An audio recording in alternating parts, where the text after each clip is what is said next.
বাবার একটু গভীর মনোযোগ মনে করেন, আপনার রুহুটা কবজ করার জন্য আজরাইল রওনা করেছে। এমন একটা চিন্তা নিয়ে বয়ানটা শুনেন, যখন আজরাইল আলাইহিস সালাম আমার আপনার রুহুটাকে নিয়ে চলে যাবে, আমার আপনার একটা লাশ পড়ে থাকবে, একটা লাশ পড়ে থাকবে, একটা লাশ পড়ে থাকবে, আমার আপনার লাশটাকে দেখার জন্য বাবা আসবে, ভাই আসবে, বন্ধু আসবে, এলাকাবাসী, পাড়া প্রতিবেশী সবাই আসবে। আসার পরে আমার আপনার লাশটাকে বড়ই পাতার গরম পানি দিয়ে গোসল দিবে। আল্লাহু আকবার, আল্লাহু আকবার।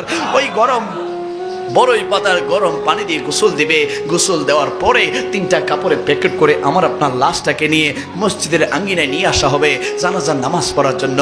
জানাজার নামাজ পড়ার জন্য জানাজার নামাজ যখন শেষ হবে, আমার আপনার লাশটাকে নিয়ে গুরুস্থানের দিকে, কবরস্থানের দিকে যখন রওনা করবে, আপনি চিৎকার দিবেন। আপনি চৌধুরী হতে পারেন, আপনি খান হতে পারেন, আপনি বইয়া হতে পারেন, আপনি সমাজপতি হতে পারেন, শিল্পপতি হতে পারেন, টাকাওয়ালা হইতে পারেন, পয়সাওয়ালা হইতে পারেন, ক্ষমতাবান হতে পারেন, কিন্তু আপনার লাশটাকে যখন গোরস্থানের দিকে রওনা করবে, কবরের দিকে যখন রওনা করবে, আপনি চিৎকার দিবেন, আমি চিৎকার দিব, এখানে যারা আছে প্রত্যেকে চিৎকার দিবে, ওরে বাবা, ওরে ভাই, ওরে বন্ধু, কোথায় নিয়ে যাচ্ছ, কোথায় নিয়ে যাচ্ছ?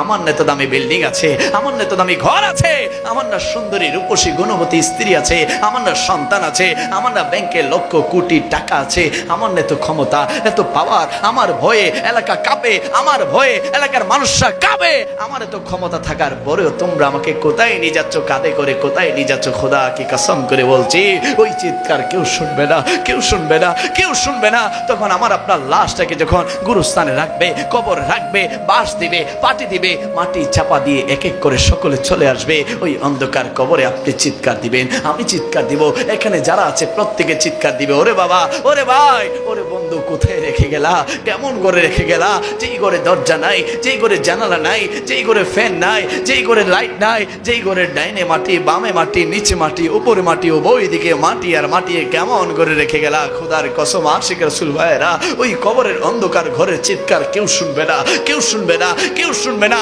তখন আমার আপনার কবরের মধ্যে আল্লাহ তাআলা 2জন ফেরেশতা পাঠাবে, একজনের নাম হচ্ছে মুনকার, আরেকজনের নাম হচ্ছে নাকির। ওই 2জন ফেরেশতা এসে 3টা প্রশ্ন করবে তাদের কবরে, যারা দুনিয়ার জমিনে আল্লাহর হুকুম মানে নাই, আল্লাহর নামাজ পড়ে নাই, মসজিদের আজান কানে এসেছে মসজিদে ঢুকে নাই, যারা নবীর শানে বেয়াদবি করেছে, নবীর সাথে বেয়াদবি করেছে, মা বাবার সাথে বেয়াদবি করেছে, অন্যায় করেছে, মিথ্যা বলেছে, গীবত করেছে, সুদ খেয়েছে, ঘুষ খেয়েছে, জিনা করেছে, ব্যভিচার করেছে, সব সময় অন্যের হক মেরে খেয়েছে, তাদের কবরে মুনকার নাকির আসবে। 3টা প্রশ্ন করবে।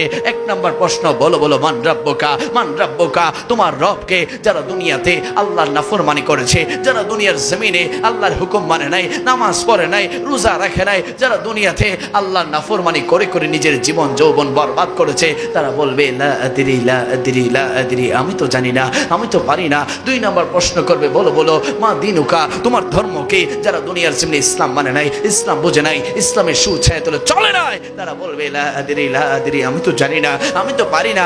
আর যখন 3 নম্বর প্রশ্ন করবে, বলো বলো মা কুনতা তাকুলু ফি হাক্কি হাদার রাজুল, তোমার কবরে যে একজন মানুষকে রাখা হয়েছে দুনিয়ার জমিনে, তার সম্পর্কে তোমার আকীদা কি ছিল, ধারণা কি ছিল? যারা দুনিয়ার জমিনে আমার নবীকে ভালোবাসে নাই, মহব্বত করে নাই, নবীর মিলাদ নবীকে বেদাত বলেছে, আমার নবীর নাম মোবারক শুনে চুমু খাওয়াকে বেদাত বলেছে, যারা আমার নবীর শানে দাঁড়িয়ে সালাতু সালাম দেওয়াকে বেদাত বলেছে, মিলাদ নবীকে বেদাত বলেছে, জুলুসকে বেদাত বলেছে, আমার নবীর মিলাদের তাবারুককে যারা পায়খানার সাথে তুলনা করেছে, ওই সমস্ত দুশমনের রাসূলের কবরে আমার নবী আসবে, তারা চিনবে না, তারা চিনবে না, তারা বলবে লা আদরি, আমি চিনি না, আমি জানি না, আমি পারি না। তখন ওই দুশমনের রাসূলের কবরের সাথে আল্লাহ তাআলা জাহান্নামের দরজা খুলে দিবে, জাহান্নামের আযাব তাদের কবরে ঢুকতে থাকবে, তাদের কবরের উভয় পাশের মাটিগুলা তাদেরকে টাস টাস করে ছিটতে থাকবে, তাদের বুকের উভয় পাশের হাড্ডির পাঁজরগুলা ভেঙে চুরমার হয়ে যাবে, ভেঙে চুরমার হয়ে যাবে। আর যখন আশিক রাসূল ভাইদের কবরে, শ্রীপুরের আশিকদের কবরে, সুন্নিদের কবরে যখন মুনকার নাকির আসবে, 3টা প্রশ্ন করবে। 1 নম্বর প্রশ্ন, বলো বলো মান রাব্বুকা, আশিক রাসূল সুন্নিরা বলবে রব্বি আল্লাহ, রব্বি আল্লাহ, রব্বি আল্লাহ, রব্বি আল্লাহ। 2 নম্বর প্রশ্ন, বলো বলো মা দিনুকা, তোমার ধর্ম কি? আশিক রাসূল বলবে দীনিয়াল ইসলাম, দীনিয়াল ইসলাম, দীনিয়াল ইসলাম। আর যখন 3 নম্বর প্রশ্ন করবে, বলো বলো মা কুনতা তাকুলু ফি হাক্কি হাযার রাজুল, তোমার কবরে যে একজন নূরানি মানুষকে রাখা হয়েছে দুনিয়ার জমিনে, তোমার তার প্রতি আকীদা কি ছিল, কি ধারণা ছিল? আশিক রাসূল বলবে ও মুনকার নাকির, চলে যাও, চলে যাও, চলে যাও, আমার কবর থেকে চলে যাও, নূরানি নবী আমার কবর এসেছে, আমার নবীর কদম মোবারকে চুমু খাওয়ার সুযোগ করে দাও। জোরে বলি না সুবহান। ওই কবরে কি আমরা নবীকে দেখতে চাই কি চাই না?